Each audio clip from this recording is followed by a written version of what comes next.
아들, 문 열어. 이게 무슨 짓이야. 제발 차 문 열어. 고속도로 한복판의 갓길, 세차게 쏟아지는 빛 속에서 저는 미친 사람처럼 아들의 차를 향해 소리쳤습니다. 그때 스르륵 열린 차창 속에서 며느리가 비웃음 섞인 목소리로 말했죠. 어머님, 평소에 어머님이 짐이라는 생각 안 해봤어요? 이제 짐 좀 버리고 갈게요. 그 말이 끝나기 무섭게 아들은 망설임 없이 엑셀을 밟았습니다. 제가 고속도로에서 차라리 죽어버리길 바랬겠죠. 하지만 그건 큰 착각이었습니다.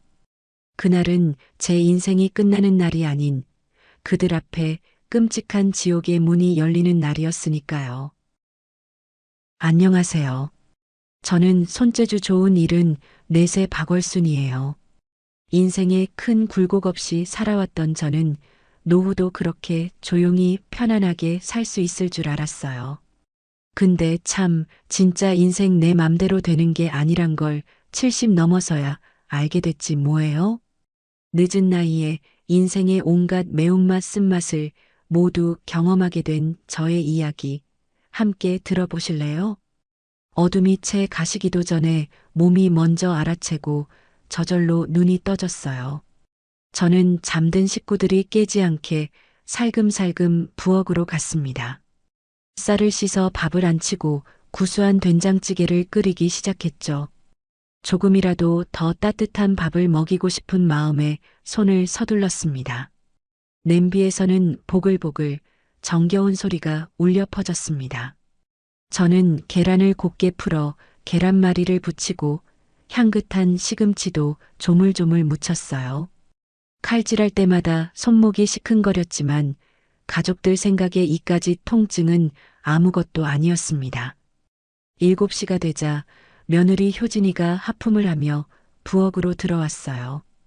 그리곤 식탁이 놓은 국그릇에 손가락을 넣어 맛보더군요. 어머님, 국이 또 짜잖아요.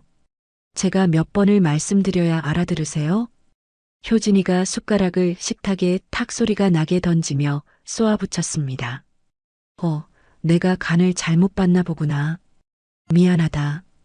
저는 저도 모르게 고개를 푹 숙였습니다. 효진이는 냉장고를 열어 우유를 꺼내고는 쾅 닫으며 말했어요. 지우야, 지훈아. 빨리 안 나오고 뭐해? 나와서 빵 먹고 우유나 마시고 학교 가. 효진이가 날카로운 목소리로 아이들을 불렀습니다.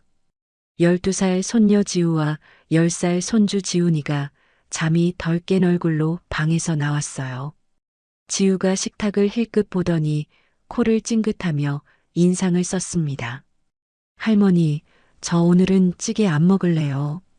지우가 투덜거리며 말했습니다. 나도 빵 먹을래. 나도 찌개 싫어. 시금치도 싫어. 지훈이도 질색이라며 손을 휘휘 내저었어요. 알았어, 알았어. 이리 와. 엄마가 식빵 꺼내놨으니까 이거 먹어. 효진이가 아이들 앞에 보란 듯이 식빵 봉지를 놓아주었습니다. 2시간 동안 정성껏 차린 아침 식사는 그렇게 아무도 손대지 않은 채 식어갔습니다. 문득 5년 전 제가 평생 모은 2억을 전부 털어 이 집을 샀던 날이 떠올랐습니다. 아들 현수가 결혼하고 아이들 키우려면 번듯한 집 한 채는 있어야 한다고 했거든요. 그때는 정말 기뻤습니다. 제 손으로 아들 내외 보금자리를 마련해 줄 수 있다는 게 얼마나 뿌듯하고 행복했는지 몰라요. 하지만 그게 끝이 아니었죠. 3년 전에는 현수가 하던 사업이 그만 힘들어졌습니다. 빚이 무려 8천만 원이나 됐어요. 저는 그 돈마저 해결해 주느라 통장을 탈탈 털어야 했습니다. 이제 제게 남은 건 고작 30만 원이 전부였어요. 점심때가 되자 효진이가 팔짱을 낀 채 거실로 나왔습니다. 저는 허리를 두드리며 설거지를 하고 있었어요. 어머님, 오늘부터 어머님 짐은 거실로 빼세요. 효진이가 명령하듯 말했습니다. 거실에서 자라고? 네, 어머님 쓰시던 작은 방은 이제부터 지훈이 방으로 써야겠어요. 요즘 애들은 다들 자기만의 공간이 있어야 공부도 잘한다더라고요. 효진이가 당연하다는 듯 턱을 까딱이며 말했어요. 저는 가슴이 철렁 내려앉는 것 같았습니다. 하지만 아무 말도 할 수가 없었죠. 알았다. 저는 모기만 한 목소리로 겨우 대답했습니다. 그날 오후 저는 손을 덜덜 떨며 작은 방에서 제 옷가지와 낡은 이불을 꺼냈습니다. 거실 한쪽 구석에 이불을 펴고 몇 안 되는 옷가지를 정리했습니다. 눈물이 왈칵 쏟아질 것 같았지만 입술을 깨물며 꾹 참았습니다. 차가운 거실 바닥에 누워 천장을 바라보니 형광등 불빛이 유난히 눈에 따가웠습니다. 다음 날 아침도 지옥 같기는 마찬가지였어요. 저는 어김없이 아침밥을 짓고 있는데 부엌으로 들어온 효진이가 물을 마시며 툭 던지듯 말했어요. 어머님, 저희 친정 부모님은 요양원에 계시는데 그게 서로한테 얼마나 편하고 좋은지 몰라요. 효진이가 저를 보며 의미심장하게 빙긋 웃었습니다. 저는 등줄기에 찬물이 흐르는 것 같았어요. 혹시 저보고 이 집에서 나가라는 말인가 싶었죠. 하지만 갈 곳이 어디 있겠습니까? 돈 한 푼 없는 늙은이가 어디 발붙일 곳이나 있겠어요? 그래도 손주들 곁에 있는 게 낫다고 저는 스스로를 다독이고 또 다독였습니다. 토요일 아침이었습니다. 현수가 갑자기 거실로 나와 저를 불렀어요. 엄마, 오늘 우리 단풍 구경이나 갈까? 날씨도 좋은데 나들이 한번 하자. 현수가 차키를 흔들며 활짝 웃었습니다. 저는 제 귀를 의심했어요. 아들이 저를 데리고 나들이를 가자니 이게 얼마 만에 듣는 소리인지 몰랐습니다. 정말? 어머나 그래. 어디로 가는데? 저기 설악산 쪽으로 가려고. 지금 가면 단풍이 그렇게 예쁘다던데? 현수가 기분 좋게 말했어요. 저는 가슴이 쿵쾅쿵쾅 뛰기 시작했습니다. 오랜만에 온 가족이 함께 나들이를 가는 거잖아요. 그럼 내가 김밥이라도 좀 쌀까? 오, 좋지. 엄마 김밥이 세상에서 제일 맛있잖아. 현수가 고개를 끄덕이며 맞장구를 쳤습니다. 저는 신이 나서 부엌으로 달려가 김밥을 말기 시작했어요. 따끈한 밥을 식히고 단무지와 햄, 시금치를 올려 야무지게 말았습니다. 참기름을 발라 먹기 좋게 썰고 과일도 씻어서 통에 담았어요. 1시간쯤 지나 현수네 식구들이 모두 준비를 마쳤습니다. 차에 올라타서 저는 뒷자리에 지우와 지훈이 사이에 앉았죠. 차가 부드럽게 출발했어요. 저는 창밖을 보며 아이처럼 마음이 부풀었습니다. 얼마 만에 느껴보는 가족의 온기인지 정말 꿈만 같았어요. 효진아, 오늘 날씨 정말 죽인다. 현수가 신나서 말했습니다. 그러게, 단풍 진짜 예쁘겠다. 효진이가 휴대전화에서 눈을 떼지 않은 채 건성으로 대답했어요. 지우와 지훈이는 귀에 이어폰을 꽂고 각자 휴대전화만 들여다볼 뿐이었죠. 저는 아이들에게 말을 걸어볼까 망설이다가 그냥 입을 다물었어요. 혹시나 애들이 귀찮아할까봐 겁이 났거든요. 고속도로에 진입했습니다. 차창 밖으로 울긋불긋한 산들이 그림처럼 지나갔어요. 1시간쯤 달렸을까요? 갑자기 장대비가 마구 쏟아지기 시작했습니다.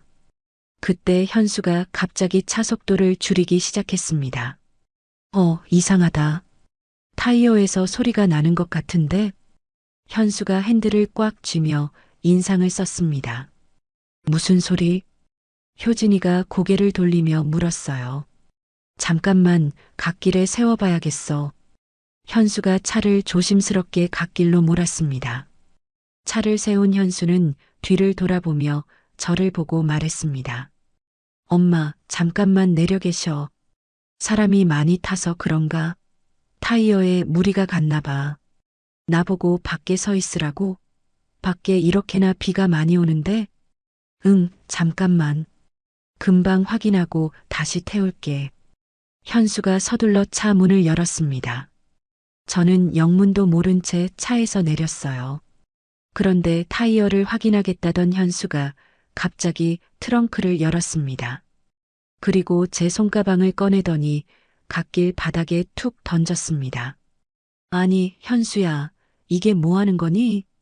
제가 어리둥절해서 현수를 쳐다보는 순간이었어요. 그때 조수석 창문이 스르륵 내려갔습니다. 효진이가 창밖으로 고개를 내밀었어요. 어머님, 이제 저희도 좀 살아야죠. 어머님이 짐이라는 생각 안 해보셨어요? 효진이가 얼음장처럼 차가운 목소리로 말했습니다. 뭐라고? 저는 제 귀를 의심하며 되묻자 효진이는 대답 없이 스르륵 창문을 올렸습니다. 현수는 급하게 운전석으로 돌아가 문을 쾅 닫았어요. 현수야, 문 열어. 이게 무슨 짓이야, 현수야. 저는 미친 사람처럼 차를 향해 소리쳤습니다. 그런데 차는 서서히 움직이기 시작했어요. 저는 비틀거리며 차를 쫓아갔습니다. 엄마 여기 있다. 현수야, 엄마 좀 태워줘. 하지만 차는 속도를 내더니 그대로 달려갔고 빗속으로 까맣게 점이 되어 사라졌습니다. 저는 그 자리에 우두커니 멈춰 섰어요. 빗물인지 눈물인지 모를 것이 얼굴을 타고 하염없이 흘러내렸습니다. 지나가는 차들은 시끄럽게 경적을 울려댔어요. 빵빵, 빵빵. 저는 다리에 힘이 풀려 그 자리에 제 손가방을 부서져라 껴안고 그대로 주저앉고 말았습니다. 비는 점점 더 세차게 제 몸 위로 쏟아졌습니다. 얼마나 지났을까요? 차 한 대가 제 앞에 멈춰 섰습니다. 고속도로 순찰차였어요. 할머니, 괜찮으세요? 젊은 경찰관이 차에서 내려 저에게 다가왔습니다. 할머니, 여기에 이러고 계시면 위험합니다.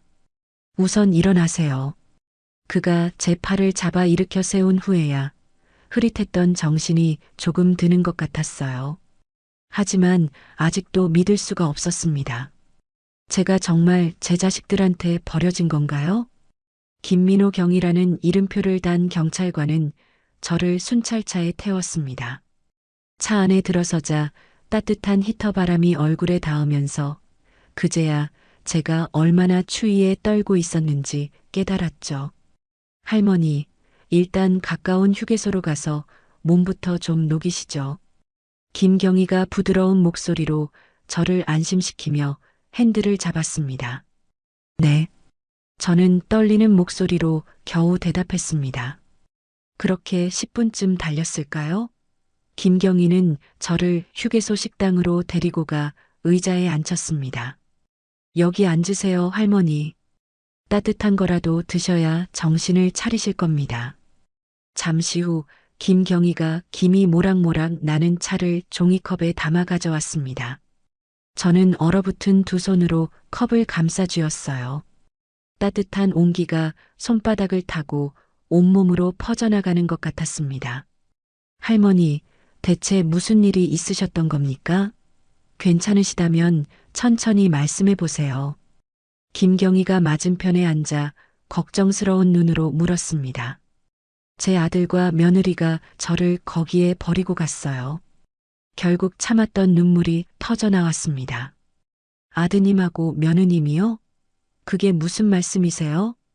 단풍 구경 가자고 해서 신나게 따라 나섰는데 갑자기 고속도로 한복판에 차를 세우고 저를 내리라고 하더군요. 그러고는 그냥 가버렸어요. 휙 하고. 저는 더 이상 말을 잇지 못하고 입술만 파르르 떨었습니다. 김경희의 얼굴이 순식간에 굳어졌어요. 아드님 연락처는 알고 계십니까? 네, 알아요. 여기. 저는 품속 주머니에서 휴대폰을 꺼내 아들 전화번호를 찾았습니다. 손이 어찌나 떨리는지 화면을 제대로 누르기조차 힘들었죠. 김경희가 제 전화를 받아들고 현수에게 전화를 걸었습니다. 전화가 꺼져 있네요. 다시 한번 해보겠습니다. 김경희가 다시 통화 버튼을 눌렀지만 결과는 똑같았습니다. 혹시 집 전화번호는 있으세요? 네, 있어요. 김경희가 집 전화로도 걸어보았지만 받지 않는 건 마찬가지였습니다. 할머니, 이건 명백한 범죄입니다. 그냥 넘어가선 안 될 일이에요. 당장 신고해야 합니다. 김경희가 단호하게 말했습니다. 신고하라고요?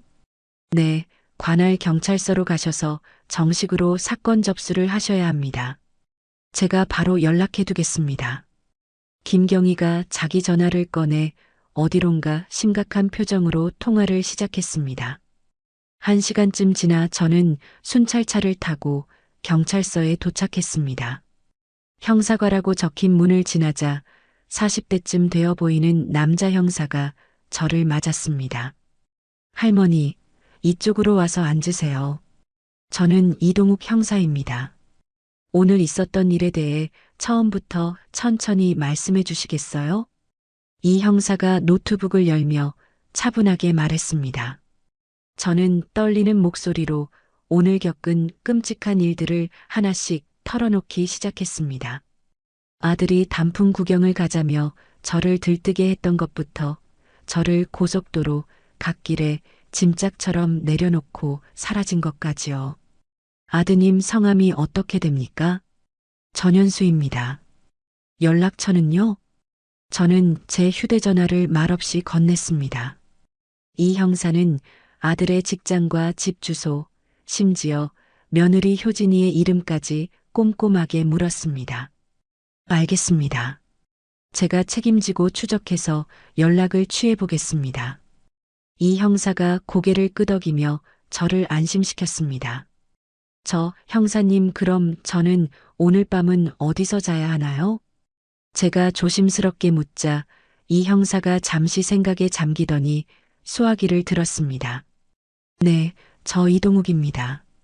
어르신 한 분 임시 보호 가능한지 확인 좀 부탁드립니다.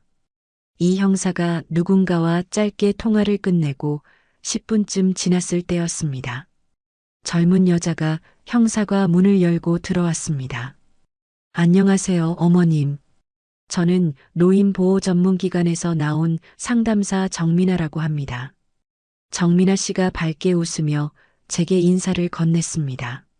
할머니, 이분이 당분간 할머니를 도와주실 겁니다. 이 형사가 말했어요. 어머님, 저랑 같이 가시죠. 오늘 밤 편히 쉴 수 있는 곳으로 모셔다 드릴게요. 정민아 씨가 제 손을 잡아주는데 그 온기가 참 따뜻했습니다. 정민아 씨를 따라 차를 타고 30분쯤 달렸을까요? 낡은 3층짜리 건물 앞에 차가 멈췄습니다. 여기가 임시 쉼터예요. 어머님처럼 갑작스럽게 어려움을 겪으신 어르신들이 잠시 지내시는 곳이랍니다. 정민아 씨가 건물을 가리키며 설명해 주었습니다. 여기서 얼마나 있어야 하는 건가요? 당분간이요. 법적인 절차가 진행되는 동안 생활 지원을 받으시면서 다음 단계를 준비하시는 거예요. 건물 안으로 들어가니 긴 복도가 나왔고 2층 저층에서 사람 사는 소리가 웅성웅성 들려왔습니다. 어머님, 2층으로 같이 올라가시죠. 계단을 올라 4인실이라고 쓰인 방문을 열자 방 안에는 낡은 2층 침대 2개가 빽빽하게 놓여 있었습니다. 저기 비어있는 아래 침대가 어머님 자리예요. 정민아 씨가 구석 침대를 가리켰습니다. 고마워요. 저는 작게 고개를 숙였습니다. 그럼 내일 아침에 다시 찾아뵐게요. 아무 걱정 마시고 편히 쉬세요. 정민아 씨가 나가고 저는 침대 끝에 걸터 앉았습니다. 낡고 해진 이불에서는 낯선 냄새가 났습니다. 그때 문이 열리고 할머니 3분이 방으로 들어왔어요. 어이구, 새로 오신 양반인가 보네. 한 할머니가 제게 말을 걸었습니다. 네. 저는 저도 모르게 고개를 숙였습니다. 나는 김순덕이고 여긴 박영애, 저기 멀뚱히 서 있는 양반은 최정숙이에요. 순덕 할머니가 나머지 두 사람을 턱짓으로 가리키며 소개했습니다. 저는 박월순이라고 합니다. 쯧쯧, 딱 보니 무슨 사연인지 알겠네. 다 늙어서 무슨 고생이야. 어쩌다 여기까지 오게 됐소? 영희 할머니가 혀를 차며 물었습니다.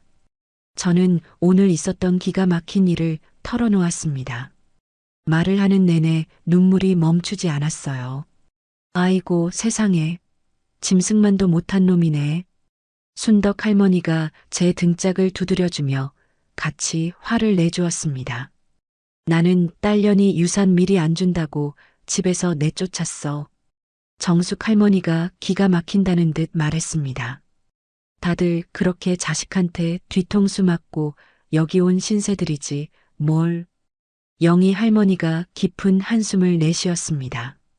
그렇게 밤이 되었습니다. 방 안에 불은 꺼졌지만 저는 도저히 잠을 이룰 수가 없었습니다. 눈을 감으면 해맑던 지우와 지훈이 얼굴이 아른거렸어요. 새벽 4시쯤 화장실에 가려고 조용히 일어나 복도를 지나는데 계단 끝에 굳게 닫힌 문 하나가 보였습니다. 옥상이라고 적혀 있었어요. 저는 홀린 듯이 문을 열고 옥상으로 올라갔습니다. 차가운 밤바람이 칼날처럼 얼굴을 스쳤습니다. 저는 난간 쪽으로 터벅터벅 걸어가 아래를 내려다봤습니다. 세상이 까마득하게 보였습니다. 여기서 뛰어내리면 이 지긋지긋한 고통도 다 끝나는 걸까? 제가 중얼거리며 난간 위로 손을 올리는 순간이었습니다. 죽으려고요? 등 뒤에서 싸늘한 목소리가 들려왔습니다. 저는 심장이 멎는 듯 깜짝 놀라 뒤를 돌아봤어요. 60대 후반쯤 되어 보이는 낯선 여자가 담배를 입에 물고 저를 빤히 쳐다보고 있었습니다. 누구세요? 나, 김영자. 1층 살아요. 할머니 얼굴 보니까 지금 무슨 생각하는지 다 알겠네. 영자 씨가 담배 연기를 길게 내뿜으며 말했습니다. 아니에요. 저는 그냥 바람 쐬러. 거짓말 마쇼. 나도 5년 전에 바로 그 자리에 똑같이 서 있었으니까. 영자 씨가 제 옆으로 다가와 난간에 기댔습니다. 5년 전에요? 그래. 그때 나도 할머니처럼 다 끝내고 싶었어. 남편이란 인간한테 평생을 맞고 살았지. 노름빚 갚느라 등골이 휘었지. 영자 씨가 담배를 한 모금 깊게 빨아들였습니다. 그런데 어떻게 그 인간이 병으로 죽었어. 지긋지긋한 지옥에서 드디어 해방이다 싶었지. 근데 자식들이 그러대. 왜 아버지 노름을 말리지 않았냐고. 엄마도 공범이라고. 그래서 다 연 끊고 여기로 들어왔어. 영자 씨의 목소리가 낮게 가라앉았습니다. 저는 아무 말도 할 수가 없었어요. 그때 여기 서서 딱 죽으려고 했는데 문득 억울한 생각이 드는 거야. 죽는 건 나중에도 할 수 있는데 왜 지금 죽어? 이렇게 개죽음 당할 수는 없다. 한번 살아보자. 오기가 생기더라고. 영자 씨가 저를 똑바로 쳐다보며 말했습니다. 할머니, 죽는 건 나중에도 할 수 있어. 그러니까 일단 나랑 같이 살아봅시다. 응? 영자 씨가 제 어깨에 툭 하고 손을 얹었습니다. 며칠이 지났습니다. 어느 날 오후 이 형사가 쉼터를 찾아왔어요. 할머니, 아드님께 계속 연락했는데 전화를 받지 않습니다. 이 형사가 난처한 표정으로 말했습니다. 집에는 가보셨어요? 네, 가봤습니다. 그런데 이미 이사를 간 것 같습니다. 이웃 사람들 말로는 사흘 전에 야반도주하듯 짐을 싸서 나갔다고 합니다. 뭐라고요? 이사를 갔다니요? 저는 믿을 수가 없었습니다. 그리고 할머니, 마음 단단히 먹고 들으셔야 합니다. 한 가지 더 확인한 게 있습니다. 이 형사가 누런 서류 봉투를 꺼냈습니다. 할머니가 사셨다는 그 집 등기부등본을 떼어봤는데 3년 전에 이미 며느님 명의로 바뀌어 있었습니다. 3년 전에요? 그게 무슨 말씀이세요? 그 집은 제 이름으로. 제 목소리가 염소처럼 떨렸습니다. 할머니, 혹시 며느리분한테 집을 증여하신 적 있으세요? 서류에 도장 찍으신 기억이나 서명하신 기억 있으세요? 아니에요. 그런 적 없어요. 저는 아무것도 모르는데. 그럼 이건 문제가 있는 거예요. 할머니 동의 없이 명의를 바꿀 수는 없거든요. 서류를 확인해 봐야겠어요. 이 형사가 심각한 표정으로 말했습니다. 그리고 최근에 전세를 놓았네요. 보증금이 1억 2천만 원이에요. 형사가 제 앞으로 서류를 내밀었습니다. 저는 그 서류를 받아들었지만 눈앞의 글자들이 흐릿하게 번져 보일 뿐이었어요. 저는 정말 몰랐습니다. 분명히 제 명의였는데. 할머니, 이건 아주 심각한 문제입니다. 법적으로 제대로 대응하셔야 합니다. 이 형사가 돌아간 뒤 영자 씨가 제 옆에 조용히 와서 앉았습니다. 월순 씨, 정신 차려. 이건 그냥 넘어갈 일이 아니야. 이건 명백한 사기야. 법으로 싸워야 해. 영자 씨가 제 손을 꽉 잡았습니다. 하지만 그래도 어떻게 아들 며느리를 상대로. 자식이 어떻게 엄마한테 이럴 수가 있어. 그건 자식이 아니라 왼수야, 왼수. 영자 씨가 목소리를 높였습니다. 월순 씨, 울지 말고 우선 무료 법률 상담이라도 받아봐. 그러고 나서 결정해도 늦지 않아. 영자 씨가 우는 제 등을 말없이 쓸어주었습니다. 그날 밤 저는 영자 씨에게 제 평생의 이야기를 모두 털어놓았습니다. 평생 모은 피 같은 돈 2억으로 집을 사준 이야기, 현수의 사업빚 8천만 원을 갚아준 이야기까지요. 세상에 그걸 다 해주고도 이런 취급을 받았단 말이야? 이런 벌레만도 못한 것들. 영자 씨는 말을 잇지 못하고 고개만 절레절레 저었습니다. 저는 낡은 침대에 누워 얼룩진 천장을 바라봤습니다. 내일은 또 어떻게 되는 걸까요? 제가 정말 제 아들을 법정에 세워야만 하는 걸까요? 어느덧 한 달이라는 시간이 흘렀습니다. 쉼터 생활에도 조금씩 익숙해지기 시작했어요. 매일 아침 6시면 어김없이 눈이 떠졌고 찬물에 세수를 하고 식당으로 향하는 단조로운 일상이었습니다. 같은 방을 쓰는 할머니들과는 어느새 속마음을 터놓는 사이가 되었죠. 그러던 어느 날 오후 상담사 정민아 씨가 저를 찾아왔습니다. 어머님, 이제 슬슬 독립해서 생활하시는 건 어떠세요? 정민아 씨가 서류를 보여주며 환하게 웃었어요. 독립이요? 제가 어떻게... 네, 어머님. 기초생활수급자 신청이 승인되어서요. 매달 50만 원 정도 지원받으실 수 있어요. 그렇게나 많이요? 저는 제 귀를 의심하며 되물었습니다. 그럼요. 그 돈이면 작고 아늑한 방 하나쯤은 충분히 얻으실 수 있을 거예요. 정민아 씨가 서류를 가리키며 꼼꼼하게 설명해 주었습니다. 그날 저녁 영자 씨가 제 방으로 찾아왔습니다. 월순 씨, 내가 아주 기가 막힌 생각을 해냈어. 영자 씨가 제 침대 끄트머리에 털썩 앉으며 말했습니다. 무슨 생각인데 그래? 우리 둘이 그냥 합쳐서 같이 사는 건 어때? 월세 30만 원짜리 원룸 하나 얻으면 딱이잖아. 우리 둘이서? 그래. 나는 동사무소 청소일해서 한 달에 80만 원 벌고 너는 50만 원 받잖아. 합치면 130만 원이야. 둘이 살기에는 떡을 치지. 영자 씨가 제 손을 덥석 잡았습니다. 저는 순간 가슴이 두근거렸어요. 누군가와 함께 산다는 것이 덜컥 겁이 나기도 했지만 영자 씨라면 왠지 괜찮을 것 같다는 생각이 들었습니다. 그래, 좋아. 우리 같이 살자. 저는 고개를 힘차게 끄덕였습니다.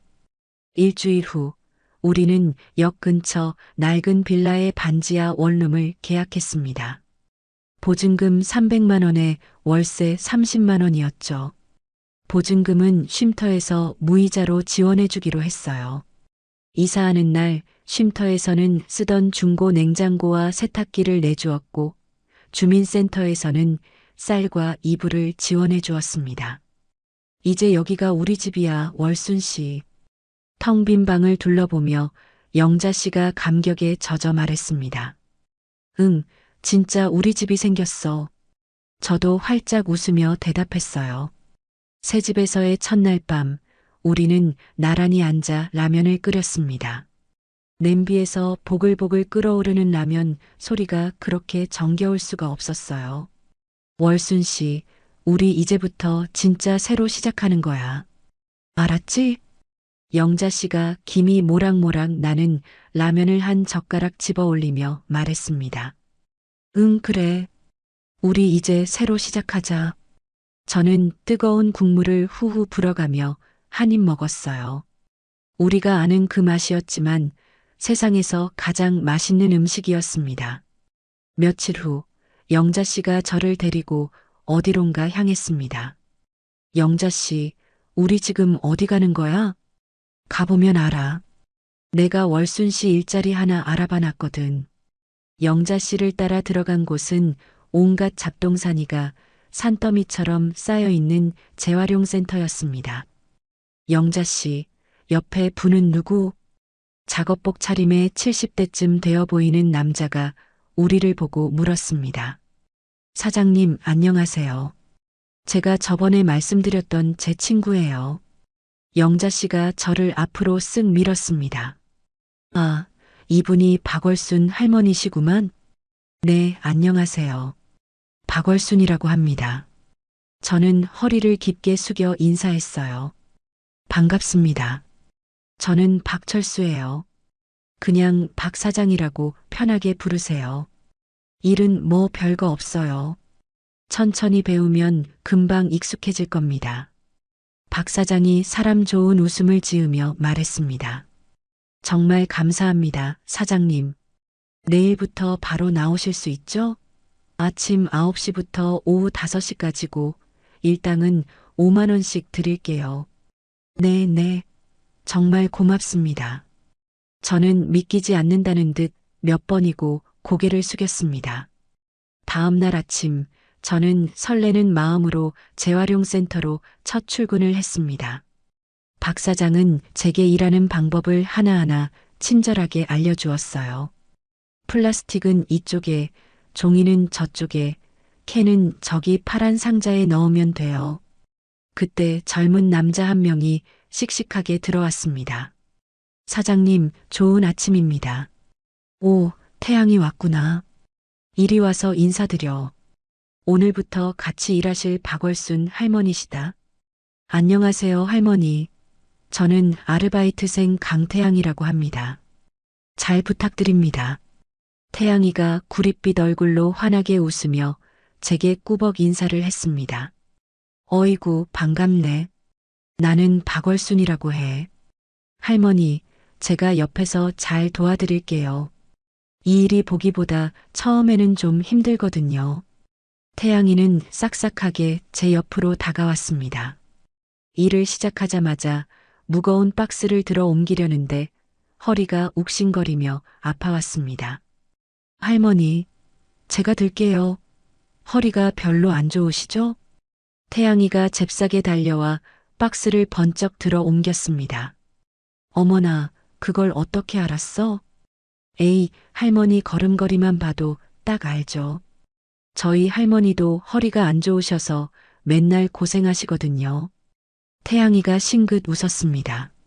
점심시간이 되자 저는 집에서 싸온 찬 김밥을 꺼냈습니다. 할머니, 이것도 같이 드세요. 태양이가 자기 보온 도시락 뚜껑을 열어 따끈한 계란말이와 소시지를 제 김밥 위에 수북이 올려주었습니다. 아니야, 자네나 많이 먹게. 에이, 괜찮아요. 저 오늘 반찬 엄청 많이 싸왔단 말이에요. 태양이는 막무가내로 제 김밥통에 반찬을 덜어주었습니다. 허허, 고맙구먼. 저는 태양이가 준 계란말이를 한 입 베어 물었어요. 달콤하고 따뜻한 맛이 입안 가득 퍼졌습니다. 그렇게 일주일쯤 지났을까요? 태양이가 제 낡은 가방 속을 보더니 물었습니다. 할머니, 이 손거울은 어디서 나셨어요? 태양이가 빛바랜 자개 손거울을 가리켰습니다. 그거 옛날부터 내가 쓰던 거야. 왜? 와, 이거 상태가 진짜 좋은데요? 요즘 이런 거 구하기도 힘든데. 할머니, 이거 중고거래 앱에 올리면 금방 팔릴 것 같아요.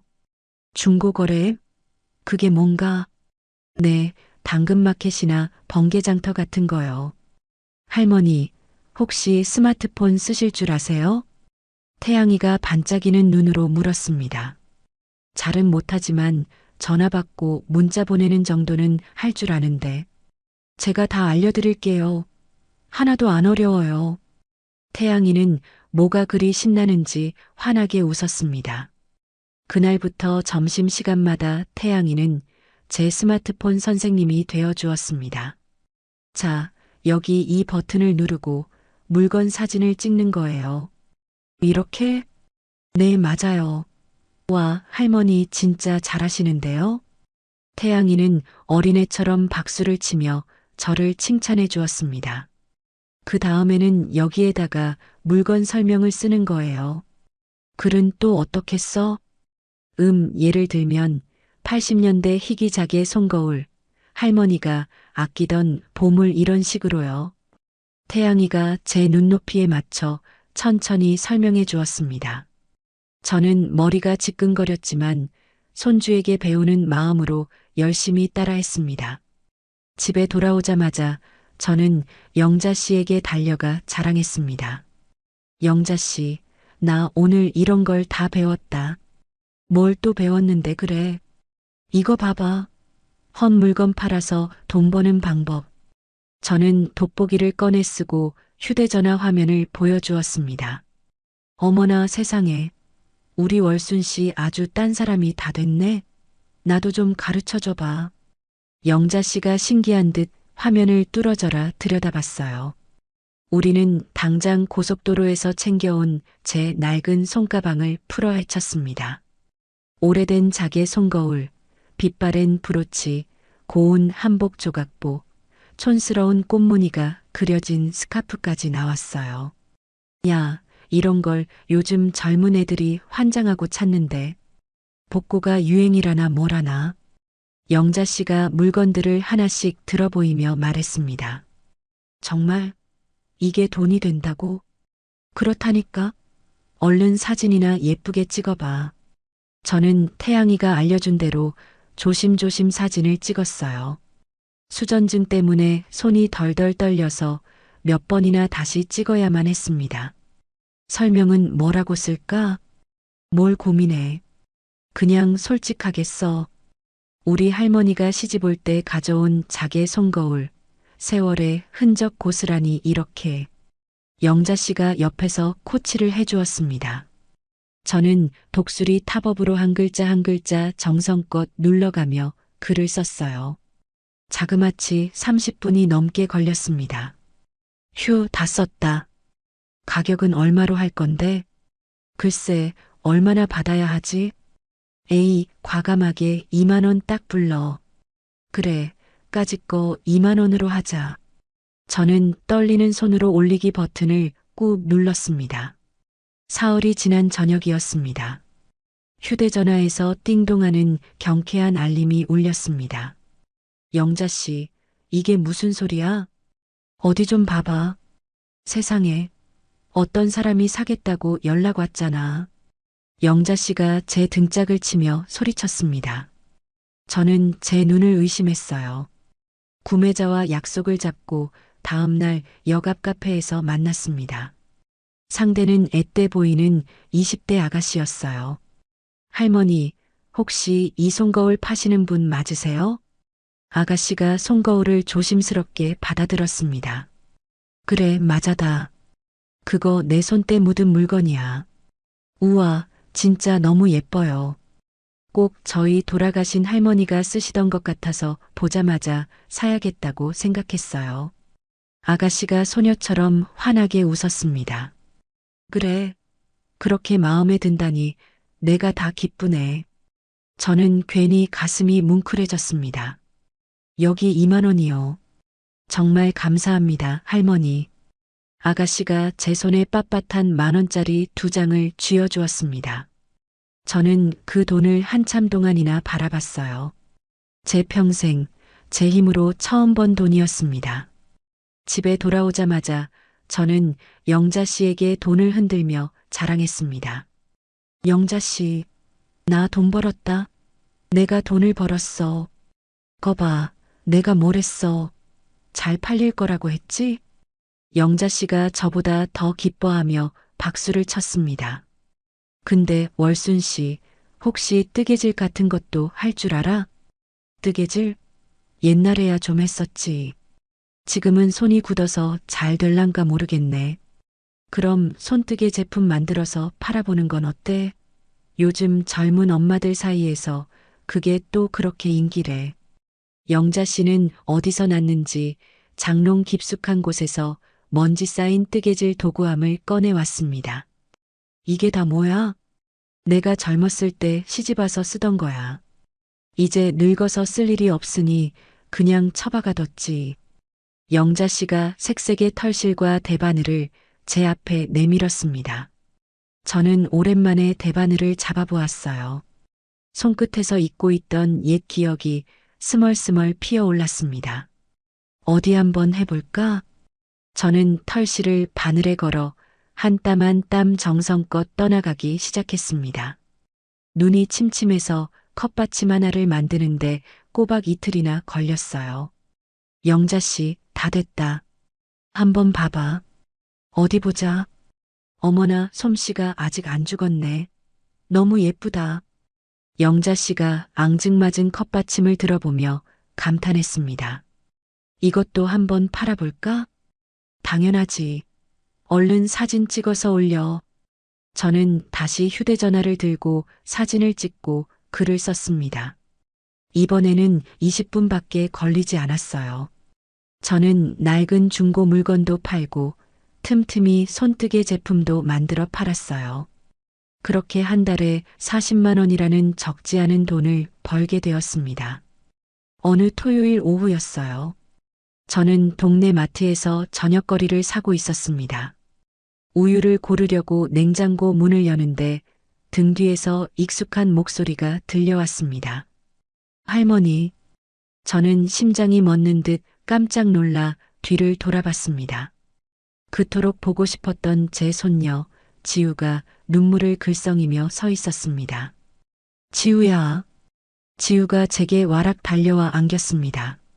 저는 터져나오는 울음을 삼키며 지우의 작은 몸을 꼭 껴안았습니다. 할머니, 그동안 어디 계셨어요? 제가 얼마나 할머니를 찾았는데요.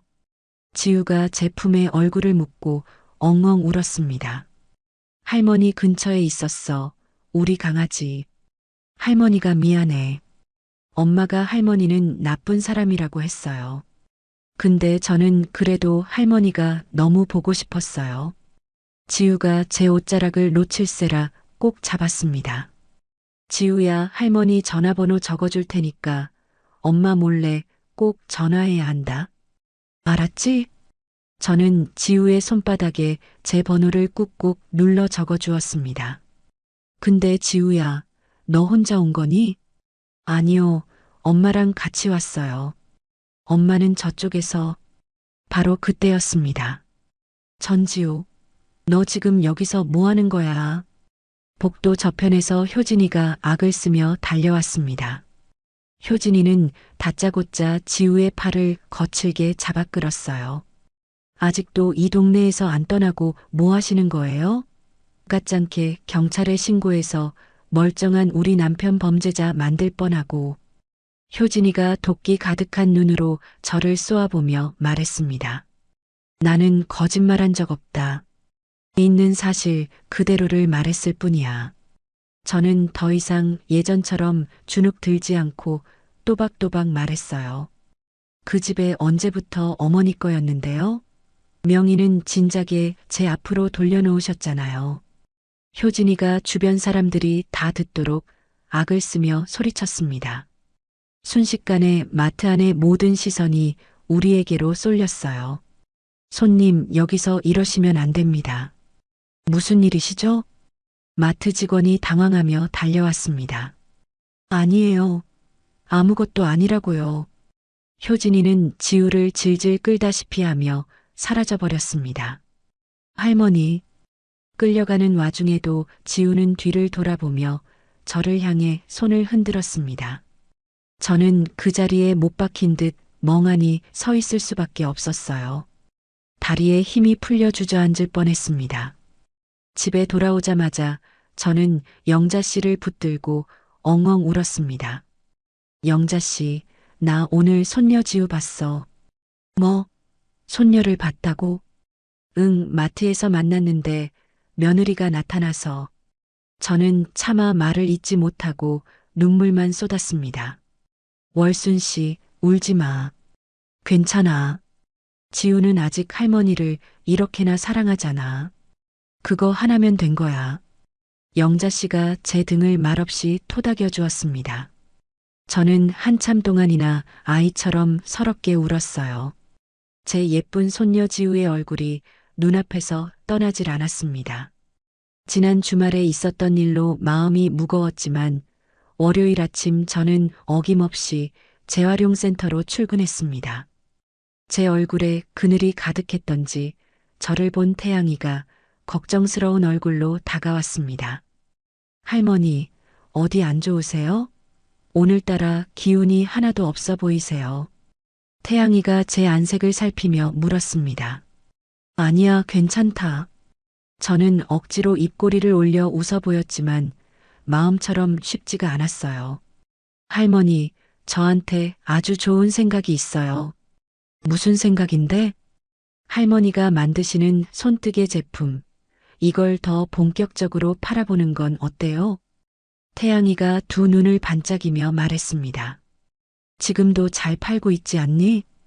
아니요, 그런 거 말고 인스타그램으로요. 제 사촌 누나가 SNS 마케팅 전문가거든요. 그걸로 제대로 홍보하면 지금보다 훨씬 많이 팔릴 거예요. 인스타그램? 그건 또 뭐 하는 거냐? 저는 고개를 갸우뚱했습니다.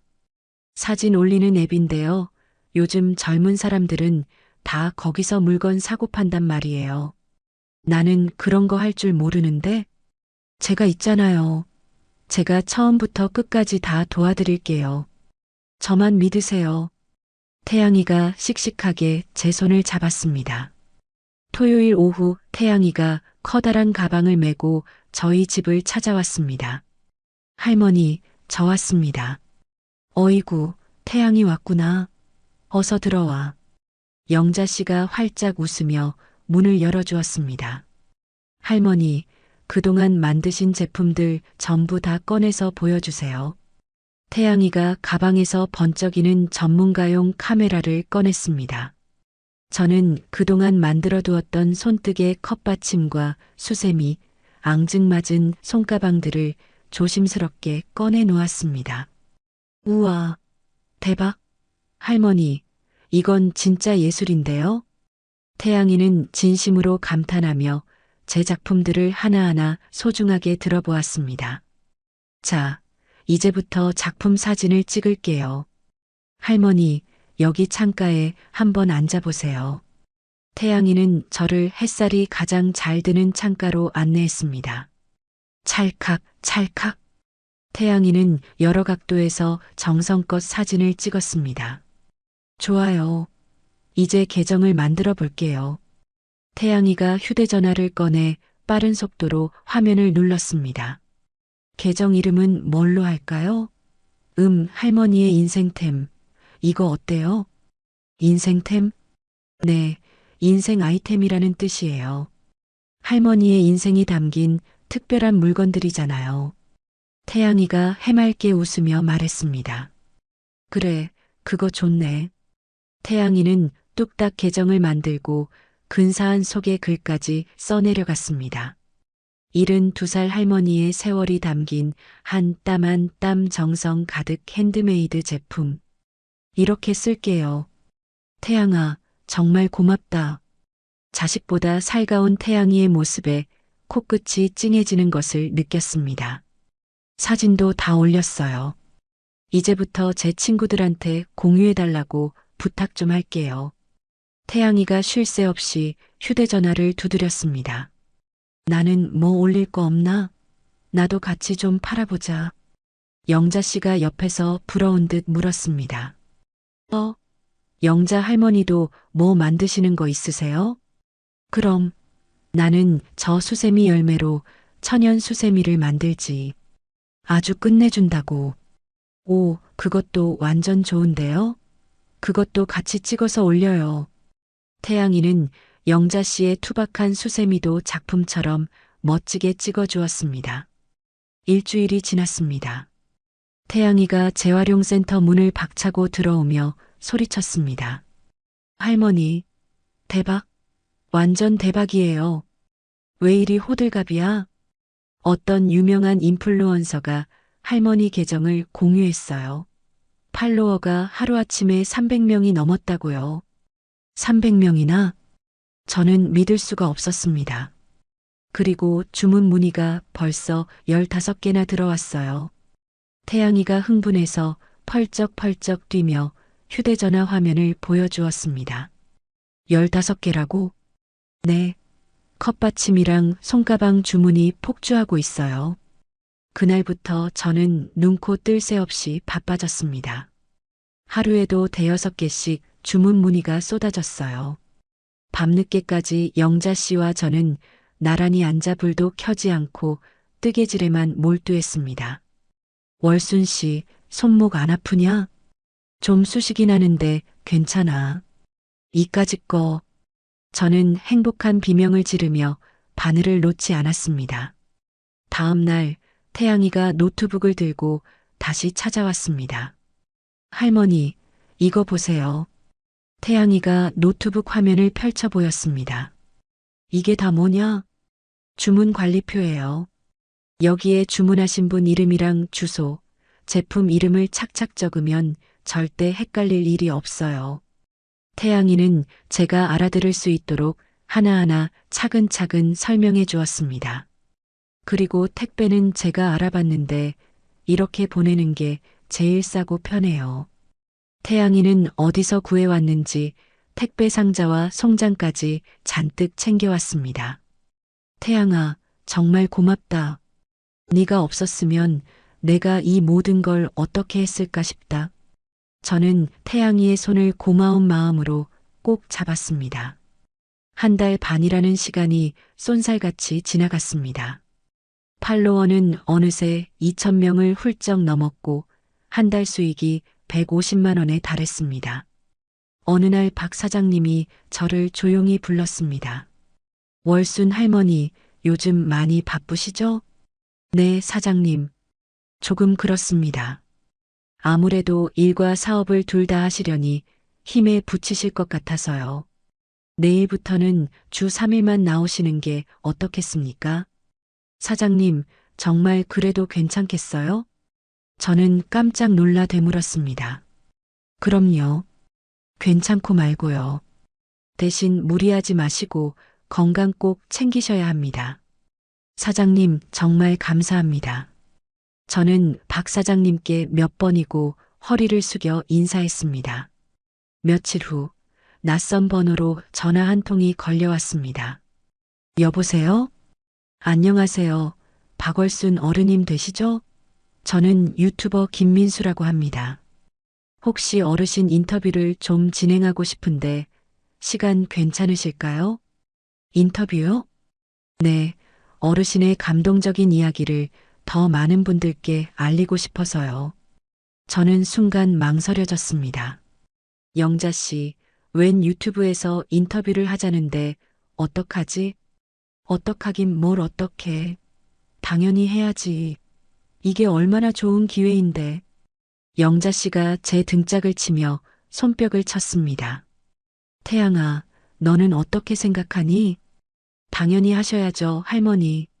망설일 필요가 없어요. 그럼 한번 해보겠습니다. 저는 전화기에 대고 조심스럽게 말했습니다. 촬영 날 김민수라는 젊은 유튜버가 커다란 카메라 2대를 들고 저희 집을 찾아왔습니다. 할머니, 너무 긴장하지 마시고 그냥 편안하게 이야기해 주세요. 알았네. 저는 떨리는 마음을 애써 진정시켰습니다. 할머니께서는 어떻게 이 일을 시작하시게 되셨나요? 김민수 씨가 부드러운 목소리로 물었습니다. 저는 고속도로 갓길에 버려졌던 그날부터 쉼터에서 영자 씨를 만난 일, 재활용센터에서 태양이를 만나 손뜨개 사업을 시작하게 된 이야기까지 제 인생을 차근차근 털어놓았습니다. 이야기를 듣는 내내 김민수 씨의 눈이 붉게 충혈되었습니다. 할머니, 오늘 정말 귀한 말씀 감사합니다. 어르신처럼 어려움을 겪는 분들에게 우리 사회가 더 많은 관심을 가져야 한다고 생각합니다. 정말 감동받았습니다.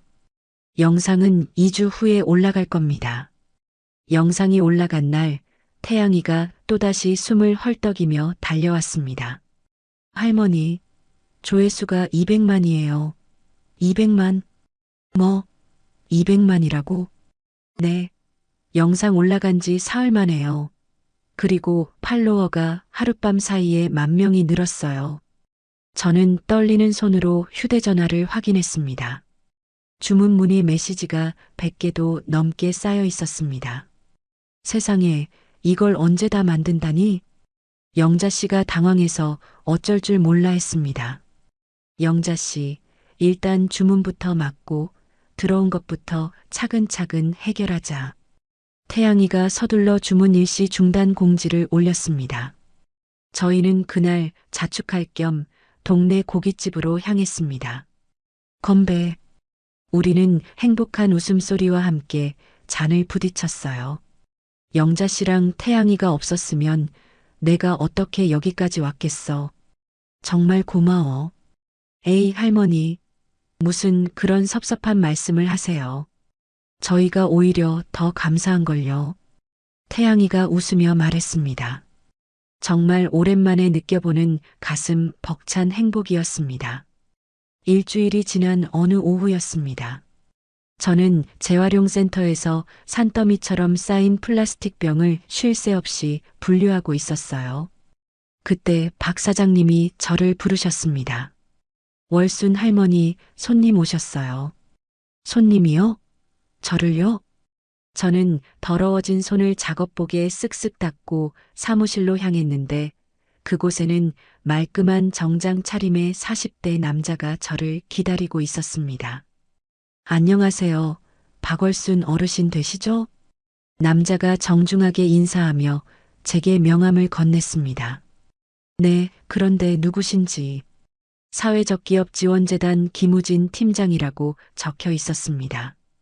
어르신 이야기를 유튜브 영상으로 보고 깊은 감동을 받았습니다. 김우진 팀장이 온화한 미소를 지으며 말했습니다. 아이고, 별 말씀을요. 고맙습니다.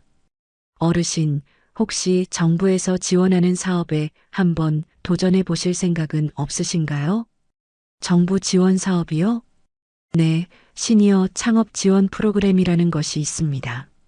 만약 선정되시면 사업을 할 수 있는 공간은 물론 초기 자금으로 1,000,000원까지 지원받으실 수 있습니다.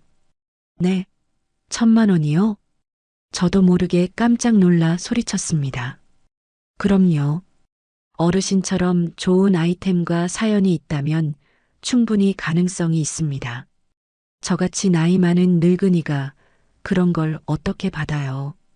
저는 손사래를 치며 말했지만 심장이 쿵쾅거리는 건 어쩔 수 없었습니다. 하실 수 있습니다. 제가 도와드릴 테니 한번 꼭 도전해 보십시오. 김우진 팀장은 명함 뒷면에 자기 개인 연락처까지 적어주었습니다. 집에 돌아오자마자 저는 영자 씨를 붙들고 호들갑을 떨었습니다. 영자 씨, 오늘 나한테 이런 사람이 찾아왔지 뭐야. 누가 또 왔는데 그래. 나라에서 하는 사업에 한번 지원해 보라지 뭐야. 돈도 1,000만 원이나 준대. 저는 김우진 팀장이 주고 간 자료를 영자 씨 코앞에 펼쳐 보였습니다. 세상에, 월순 씨, 이건 하늘이 주신 기회야. 당연히 해야지, 왜 안 해? 영자 씨가 제 등짝을 치며 더 신이 나서 말했습니다. 다음 날 저는 태양이에게도 이 사실을 알렸어요. 할머니, 당연히 하셔야죠. 이런 기회가 어디 흔한가요? 무조건 잡아야 해요. 태양이는 어린애처럼 손뼉을 치며 좋아했습니다. 그런데 사업 계획서라는 걸 써서 내야 한다는데 나는 그런 건 도무지 쓸 줄을 몰라. 에이, 걱정 마세요. 그건 저희 사촌 누나, 지은 누나한테 부탁하면 돼요. 누나가 그런 거 전문가거든요. 이틀 후 지은 씨가 노트북을 들고 저희 집을 찾아왔습니다. 할머니, 걱정 마세요. 제가 옆에서 꼼꼼하게 도와드릴게요. 아이고, 지은아. 정말 고맙다. 저는 지은 씨의 손을 고마운 마음으로 꼭 잡았어요. 그날부터 꼬박 2주 동안 우리는 밤늦게까지 머리를 맞대고 사업 계획서를 써내려갔습니다. 자, 그럼 우리 사업 이름부터 한번 정해볼까요? 지은 씨가 물었습니다. 할머니의 인생템, 시니어 핸드메이드 공방 이건 어때요? 딱 좋지 않아요? 태양이가 번뜩이는 아이디어를 냈습니다. 어머나, 그거 아주 좋다. 그걸로 하자. 저는 무릎을 탁 치며 고개를 끄덕였습니다. 그럼 우리 공방의 최종 목표는 뭘로 할까요? 나는 말이야, 나처럼 갈 곳 없고 힘든 늙은이들한테 다시 일어설 수 있는 일자리를 주고 싶어. 다 같이 모여서 웃고 떠들면서 뭔가 만들 수 있는 그런 사랑방 같은 공간을 만들고 싶다. 저는 제 마음속 깊은 곳에 있던 진심을 털어놓았습니다. 알겠습니다, 할머니. 정말 멋진 목표예요. 제가 근사하게 정리해서 써볼게요. 지은 씨가 제 말을 받아 적으며 노트북 자판을 힘차게 두드렸습니다. 마침내 우리의 꿈이 담긴 사업 계획서가 완성되었고 저는 떨리는 손으로 지원서를 제출했습니다. 피가 마르는 한 달이 지났습니다. 어느 날 오후 그토록 기다리던 전화가 울렸어요. 여보세요? 박월순 어르신 되시죠? 사회적 기업 지원재단입니다. 네, 맞습니다. 1차 서류 심사에 통과하셨습니다. 진심으로 축하드립니다. 정말요? 제가요? 합격했다고요? 저는 저도 모르게 비명을 질렀습니다. 2차 면접 심사가 2주 후에 있을 예정입니다. 자세한 날짜는 문자로 다시 안내해 드리겠습니다. 네, 감사합니다. 정말 감사합니다. 저는 전화를 끊자마자 영자 씨에게 달려갔어요. 영자 씨, 1차 통과했대. 진짜야? 어머나 세상에. 우리는 어린아이처럼 서로를 부둥켜 안고 펄쩍펄쩍 뛰었습니다. 그날부터 2주 동안 저는 지은 씨의 혹독한 지도 아래 면접 준비에 매달렸습니다. 할머니, 목소리는 더 크게, 허리는 꼿꼿하게, 자신감을 가지셔야 해요. 알았다, 알았어. 저는 거울을 보며 수백 번도 넘게 발표 연습을 했습니다. 드디어 면접 날이 밝았습니다. 저는 장롱에서 가장 깨끗한 옷을 꺼내 입었고 영자 씨는 제 머리를 정성껏 빗겨주었습니다. 월순 씨, 기죽지 말고 잘하고 와. 응, 걱정 마. 다녀올게. 면접장에 들어서자 5명의 심사위원이 저를 날카로운 눈으로 쳐다보고 있었습니다. 박월순 어르신, 자리에 앉으시죠. 가운데 앉은 남자가 딱딱한 목소리로 말했습니다. 네. 저는 뻣뻣하게 굳은 채로 의자에 앉았어요. 다리가 사시나무처럼 떨렸습니다. 그럼 지금부터 사업 계획 발표를 시작해 주십시오. 저는 크게 심호흡을 한번 하고 준비한 말들을 천천히 내뱉기 시작했습니다. 제 이름은 박월순, 나이는 72입니다. 저는 불과 1년 전 하나뿐인 아들에게 버림받았습니다. 캄캄한 고속도로 갓길에 저 혼자 덩그러니 남겨졌었죠. 제 목소리가 파르르 떨려왔습니다. 하지만 저는 포기하지 않았습니다. 좋은 사람들을 만나 다시 일어섰고 손뜨개질을 배워 지금은 제 이름을 건 작은 사업을 하고 있습니다. 심사위원들이 조용히 고개를 끄덕였습니다. 이제는 저처럼 고통받는 다른 어르신들을 돕고 싶습니다. 함께 모여 웃고 떠들며 일할 수 있는 따뜻한 공방을 만들어 그분들에게 새로운 희망을 선물하고 싶습니다. 준비한 말을 모두 마치자 오른쪽에 앉은 여자가 손을 들었습니다. 좋은 발표 잘 들었습니다. 그런데 한 가지만 묻겠습니다. 연세가 적지 않으신데 이 사업을 과연 끝까지 책임지고 이끌어갈 수 있다고 생각하십니까? 송곳처럼 날카로운 질문이었습니다. 저는 잠시 숨을 골랐습니다. 저는 지난 72년을 살아온 세월보다 제게 남겨진 앞으로의 날들이 훨씬 더 소중하다고 생각합니다. 제게 하루하루는 기적이고 선물입니다. 그래서 누구보다 더 열심히 절실하게 이 일을 해낼 자신이 있습니다. 제 목소리는 그 어느 때보다 단호했습니다. 심사위원들이 서로 눈빛을 교환하더군요. 알겠습니다. 수고하셨습니다. 저는 허리를 깊게 숙여 인사하고 면접장을 빠져나왔습니다. 일주일이 지났습니다. 저는 하루에도 수십 번씩 휴대전화만 들여다보며 피를 말렸습니다. 월순 씨, 너무 마음 졸이지 마. 좋은 소식이 올 거야. 영자 씨가 제 어깨를 다독였습니다. 바로 그날 오후 기다리던 전화가 왔습니다. 여보세요? 박월순 어르신, 최종 선정되셨습니다. 진심으로 축하드립니다. 네, 정말 제가 된 건가요? 저는 제 귀를 의심했습니다. 네, 맞습니다. 지원금과 공간 지원에 관련된 서류는 곧 문자로 보내드리겠습니다. 아이고, 감사합니다. 정말 감사합니다. 저는 전화를 끊고 영자 씨를 부둥켜 안았습니다. 영자 씨, 우리 해냈어. 우리가 해냈다고. 정말? 진짜로? 응, 우리가 선정됐대. 우리는 기쁨의 눈물을 흘리며 한참 동안이나 웃었습니다. 일주일 후 우리는 동네 상가 1층에 있는 15평짜리 공방을 덜컥 계약했습니다. 세상에, 여기가 이제 우리 공방이야. 텅 빈 공간을 둘러보며 영자 씨가 감격에 겨워 말했습니다. 응, 꿈에 그리던 우리 공방. 저는 벅차오르는 가슴을 주체할 수가 없었습니다. 그날부터 우리는 매일 공방에 나가 쓸고 닦고 공간을 꾸몄습니다. 태양이와 지은 씨도 주말마다 달려와 자기 일처럼 도왔어요. 할머니, 이쪽 벽은 병아리처럼 예쁜 노란색으로 칠할까요? 태양이가 페인트통을 들고 물었습니다. 그래, 아주 좋지. 밝고 환한 게 최고야. 우리는 노래를 흥얼거리며 함께 페인트 칠을 했습니다. 박 사장님은 어디서 구해왔는지 튼튼한 중고 책상과 의자들을 싣고 와주셨어요. 할머니, 이거라도 보태 쓰세요. 사장님, 이 은혜를 어떻게 다 갚아야 할지 정말 고맙습니다. 저는 울컥해서 눈물이 날 것만 같았습니다.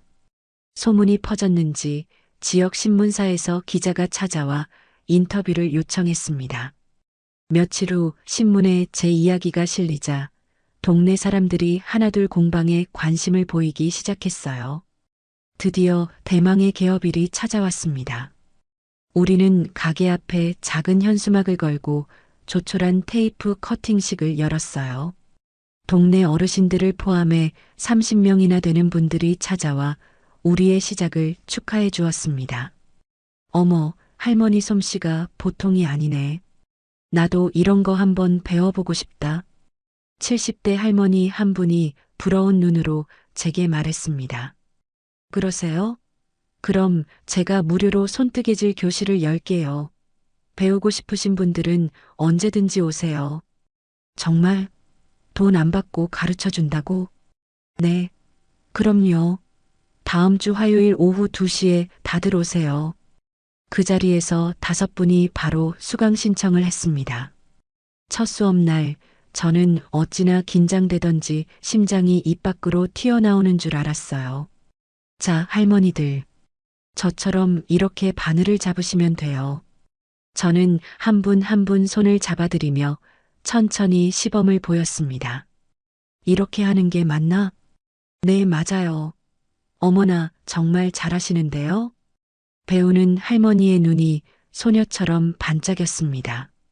내가 이 나이에 이런 걸 다 배울 수 있을 거라고는 상상도 못했네. 할머니가 아이처럼 기뻐하는 모습에 저도 덩달아 뿌듯해졌습니다. 2달이 지나자 저희 공방은 단순히 물건만 파는 가게가 아니었습니다. 동네 어르신들이 매일같이 모여들어 수다를 떨고 함께 웃고 우는 따뜻한 사랑방이 되었죠. 손뜨개 교실은 수강생이 15명으로 늘어났습니다.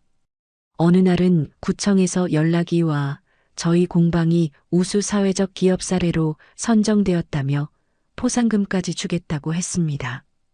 저는 그 포상금으로 공방에 시원한 에어컨을 설치했어요. 영자 씨, 우리가 정말 이렇게까지 잘 될 줄 상상이나 했어? 저는 영자 씨를 보며 흐뭇하게 웃었습니다. 그러게 말이야. 정말 꿈만 같다. 영자 씨도 행복한 미소를 지었습니다. 금요일 오후였습니다. 공방 문이 조심스럽게 열리고 앳된 여학생 한 명이 안으로 들어왔습니다. 저는 그 아이를 보자마자 한눈에 알아보았어요. 지우야. 할머니. 그토록 보고 싶었던 지우가 제게 달려왔습니다. 저는 훌쩍 커버린 지우를 힘껏 껴안았습니다. 학교 끝나자마자 혼자 버스 타고 왔어요.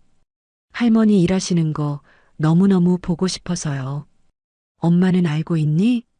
아니요, 비밀이에요. 몰래 왔어요. 걱정스러운 마음이 들었지만 일단은 지우를 안으로 들였습니다. 우와, 할머니, 여기가 할머니가 만드신 공방이에요? 지우는 눈을 동그랗게 뜨고 공방을 둘러보며 감탄했습니다. 영자 씨가 시원한 음료수를 건네며 지우의 머리를 쓰다듬었습니다. 고맙습니다. 지우는 배꼽 손을 하고 공손하게 인사했습니다. 지우야, 집에서는 별일 없고 어떻게 지내? 엄마가요, 할머니 이야기만 나오면 자꾸 화를 내요. 저는 할머니랑 있었던 일 이야기하고 싶은데 그럴 수가 없어요. 지우가 금세 시무룩해져 고개를 푹 숙였습니다. 괜찮아, 지우야. 엄마를 너무 원망하지 마. 나중에는 엄마 마음도 다 이해할 날이 올 거야. 저는 그런 지우의 머리를 말없이 쓰다듬어 주었습니다. 어느덧 2시간이 훌쩍 지나갔어요. 할머니, 저 이제 그만 가봐야 해요. 엄마한테 들키면 큰일 나요. 그래, 어서 가봐야지. 엄마가 걱정하시겠다. 지우는 자기가 만든 어설픈 컵받침을 보물처럼 가방에 챙겨 넣었습니다. 할머니, 저 또 몰래 올게요. 자주 올게요.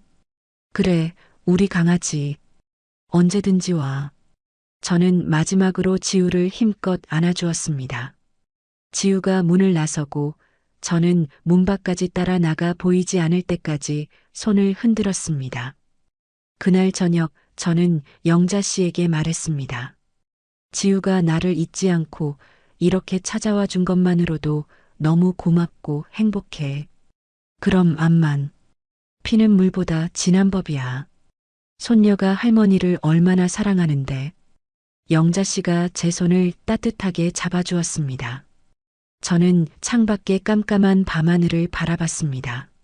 언젠가는 우리 지우와 다시 한 집에서 살 수 있는 날이 오겠죠? 저는 그날이 오기만을 조용히 그리고 간절히 바랐습니다.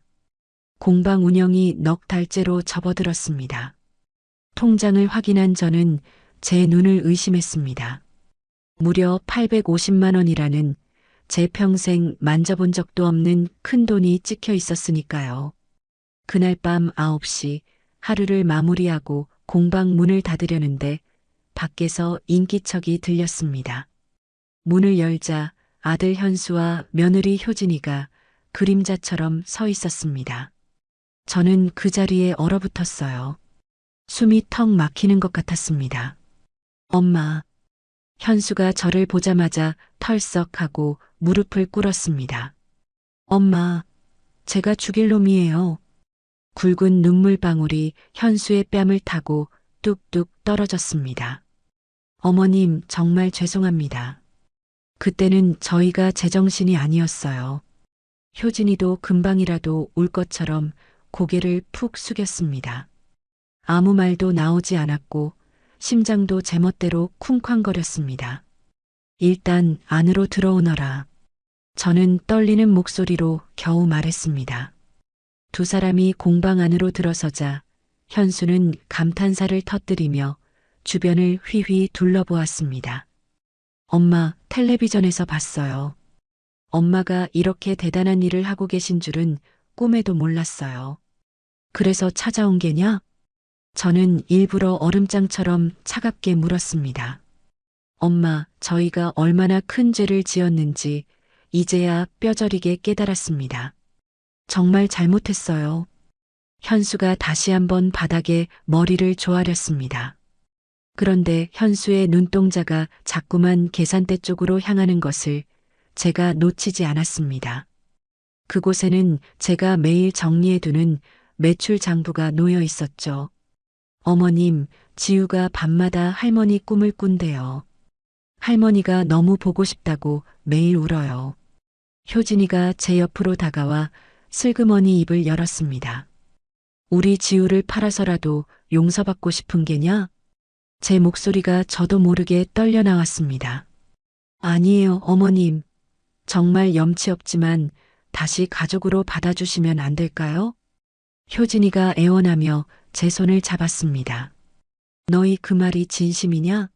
정말로 반성하고 있는 거냐고 물었다. 저는 두 사람의 눈을 똑바로 쳐다봤습니다. 엄마, 제발 저희한테 다시 한 번만 기회를 주세요. 네. 현수가 제 손을 간절하게 붙잡았습니다. 제 마음이 속절없이 흔들리고 말았습니다. 그래도 핏줄인데 내 배 아파 낳은 자식인데 정말로 뉘우치고 있는 것 같은데. 어머님, 사실은요. 저희 지금 길거리에 나앉게 생겼어요. 전세금까지 사업에 밀어넣었다가 그만 다 날리고 말았어요. 뭐라고? 엄마 곁에서 죽은 듯이 일만 할게요. 공방 일도 돕고 엄마가 시키는 건 뭐든지 다 할게요. 제발 저희 좀 걷어주세요. 현수가 거의 울부짖듯 말했습니다. 바로 그때 공방 문이 벌컥 열렸습니다. 영자였습니다. 영자는 현수와 효진이를 보자마자 그 자리에 우뚝 멈춰 섰습니다.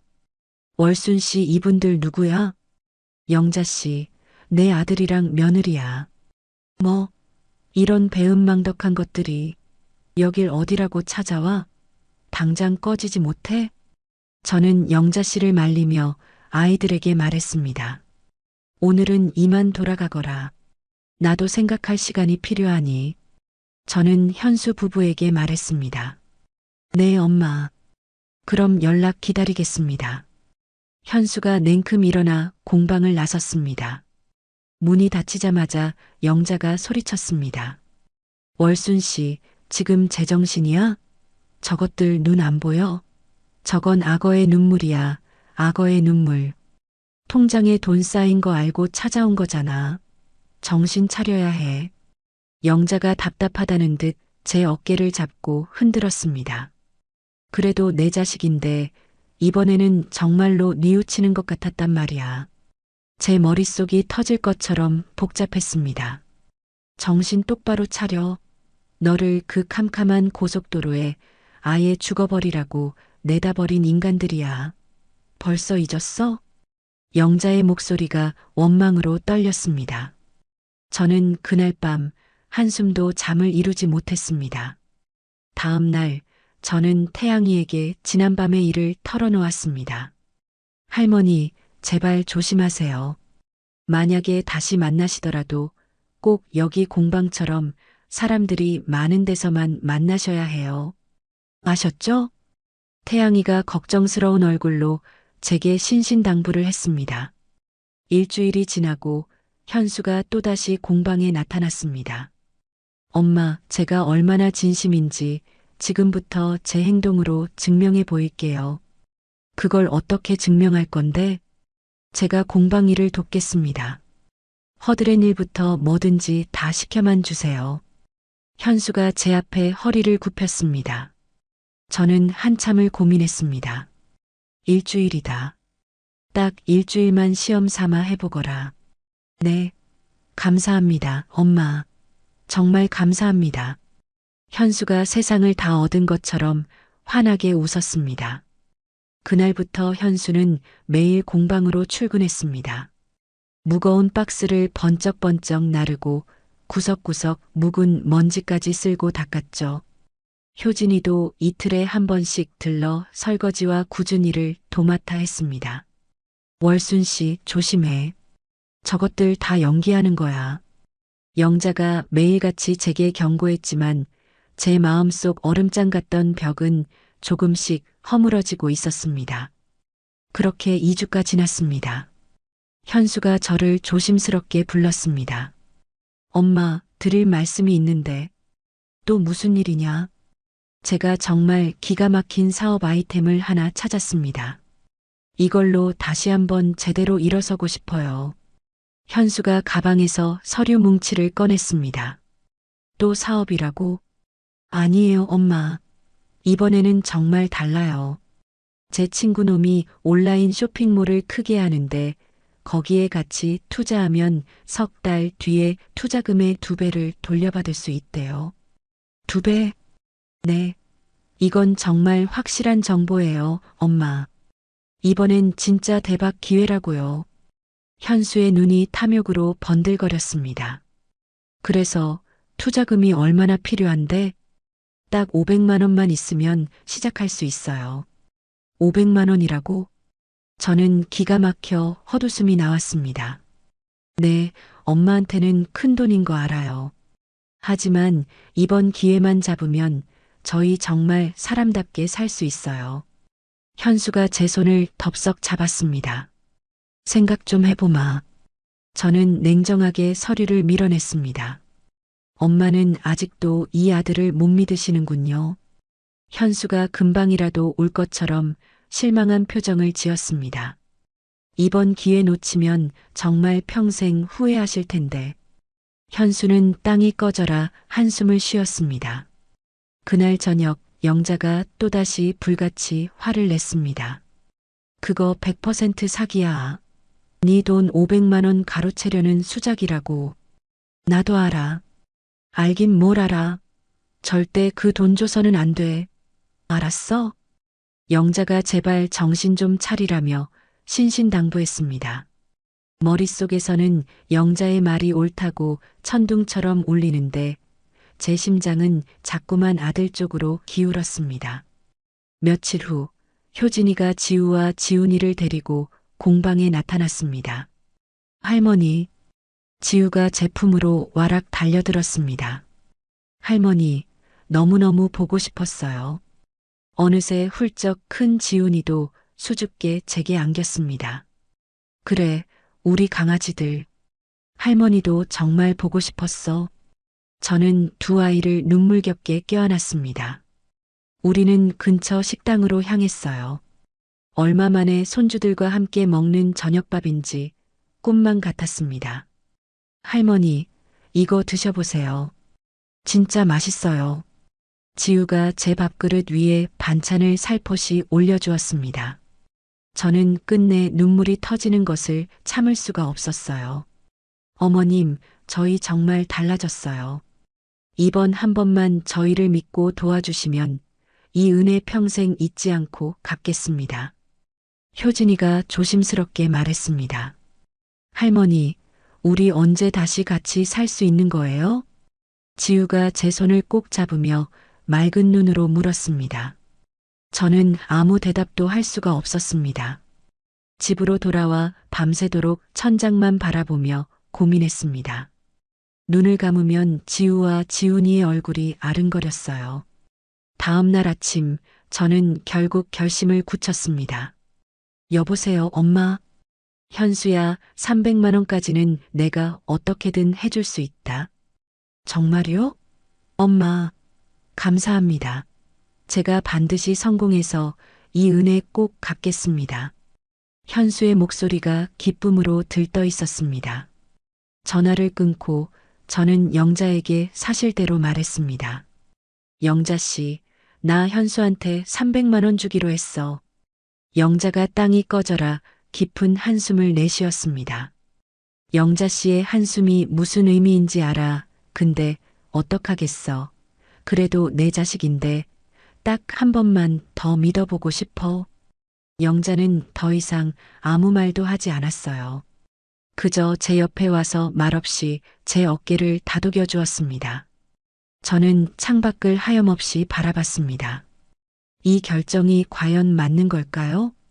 제 가슴이 까닭없이 불안하게 뛰었습니다. 현수에게 300만 원을 보낸 지 일주일이 지났지만 아들에게서는 감감무소식이었죠. 불안한 마음에 전화를 걸어보았지만 들려오는 것은 차가운 자동 응답 목소리뿐이었습니다. 현수야, 이 문자 보면 전화 좀 해다오. 애타는 마음으로 문자를 보냈지만 하루가 가고 이틀이 가도 읽음 표시는 사라지지 않았습니다. 월순 씨, 답답하게 기다리지만 말고 그 사업 파트너라는 놈한테 직접 전화해봐.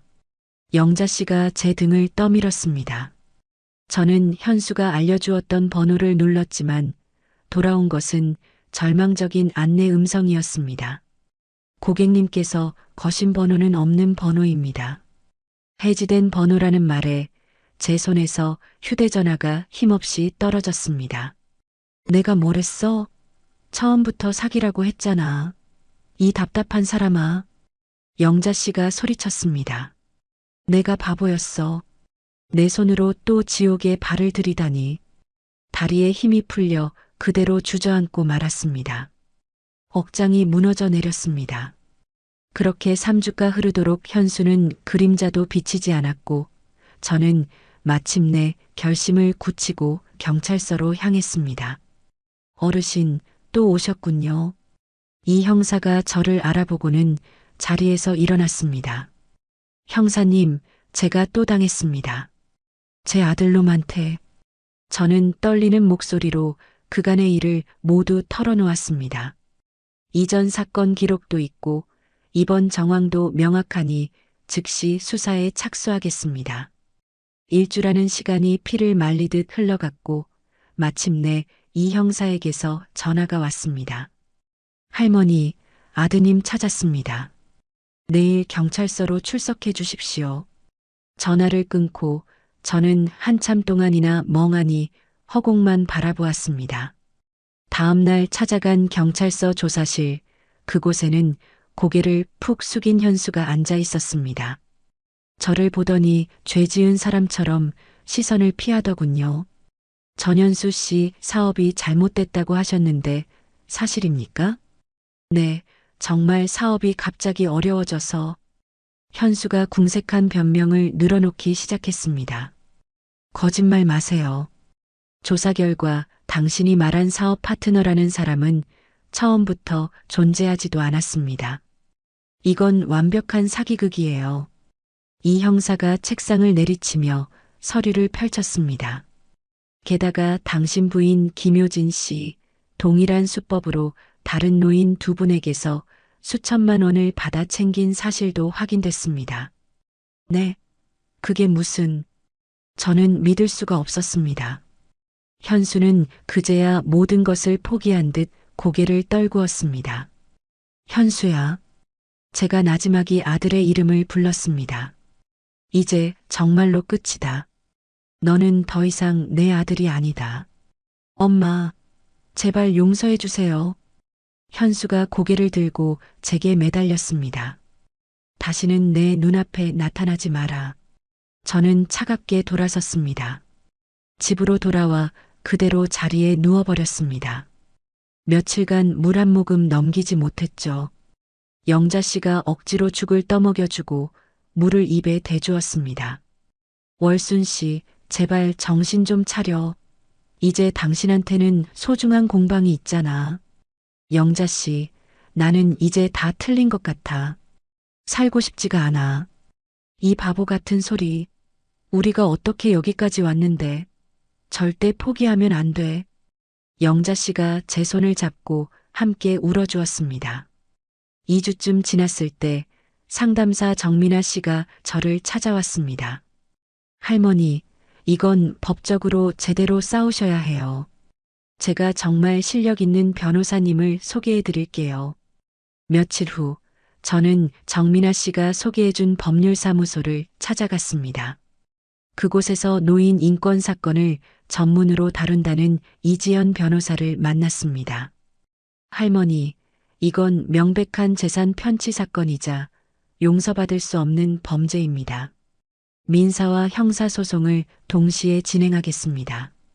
비용은 걱정하지 마십시오. 공익소송으로 제가 무료로 변호하겠습니다. 이지연 변호사는 제 손을 잡아주며 반드시 정의를 되찾아주겠다고 약속했습니다. 소송이 시작되자 과거 진명의 이전 서류의 서명이 위조되었다는 사실과 효진이가 제 명의를 도용해 4천만 원의 대출을 받고 단 한 푼도 갚지 않았다는 끔찍한 사실까지 드러났습니다. 첫 재판날 저는 떨리는 마음으로 법정에 섰습니다. 증인석에 서자 방청석에 앉은 영자, 태양이, 지은 씨, 박 사장님, 그리고 정민아 씨의 얼굴이 보였습니다. 모두가 저를 향해 응원의 눈빛을 보내고 있었죠. 저는 그분들의 눈을 보며 제가 겪은 모든 일들을 담담하게 그리고 똑똑히 증언했습니다. 재판은 10개월이라는 긴 시간 동안 이어졌습니다. 마침내 최종 판결의 날이 왔어요. 피고인 전현수, 김효진에게 각각 징역 2년 6개월의 집행유예 4년을 선고한다. 판사가 판결문을 읽어 내려갔습니다. 또한 피해자 박월순에게 피해액과 위자료를 포함한 총 5,200만 원을 배상하고 위조된 서류로 이전된 부동산의 소유권을 즉시 원고에게 반환하라. 그 순간 제 눈에서 뜨거운 눈물이 흘러내렸습니다. 영자 씨가 제 손을 말없이 꽉 잡아주었습니다. 저는 더 이상 아들 내외를 돌아보지 않고 법정을 빠져나왔습니다. 2달 후 저는 되찾은 집을 팔았습니다. 그리고 그 돈으로 공방 근처에 더 넓은 상가를 얻었죠. 새로운 공방은 작업 공간과 클래스 공간, 그리고 작은 카페까지 갖춘 멋진 곳으로 다시 태어났습니다. 개업식 날 100명이 넘는 분들이 찾아와 저의 새로운 시작을 축하해 주었습니다. 신문사와 방송국에서도 취재를 나왔어요. 72세의 제 인생은 끝난 줄로만 알았습니다. 하지만 아니었습니다. 오히려 진짜 인생은 이제부터 새로 시작입니다. 카메라 앞에서 저는 환하게 웃었습니다. 개업식이 끝나고 정신없는 와중에 태양이가 커다란 화환을 가리켰습니다. 보낸 사람은 고속도로 순찰대 김경이었습니다. 저를 처음 구해준 바로 그분이었죠. 저는 곧바로 김경희님에게 전화를 걸어 진심으로 감사 인사를 전했습니다. 전화를 끊고 공방을 둘러보았습니다. 그곳에는 영자, 태양이, 지은 씨를 비롯한 제 소중한 사람들이 환한 웃음으로 가득했습니다. 이들이 바로 하늘이 제게 보내주신 새로운 가족이었습니다. 저는 저희 공방 간판을 올려다봤습니다. 할머니의 인생템. 네, 그렇습니다. 이곳은 제 인생 최고의 선물이었습니다. 저는 정말로 새로운 인생을 살고 있었습니다. 여러분, 제 이야기 어떠셨나요? 72살 고속도로 갓길에 버림받았을 때 저는 모든 게 끝났다고 생각했습니다. 하지만 그건 끝이 아니라 새로운 시작이었어요. 세상에는 아직 따뜻한 사람들이 많습니다. 저를 구해준 김경희님, 함께 살아보자고 손 내밀어준 영자, 세상을 가르쳐준 태양이, 제 이야기를 세상에 알려준 지은이까지요. 나이는 숫자에 불과합니다. 70살에도 80살에도 새로운 꿈을 꿀 수 있어요. 포기하지 않으면 기적은 일어납니다. 여러분도 힘든 시간을 겪고 계신가요? 그럼 저를 기억해 주세요. 오늘이 끝이 아니라 내일의 시작일 수 있습니다. 이야기를 끝까지 들어주신 분이 계시다면 잘 들었다고 댓글 하나만 남겨주세요. 감사합니다.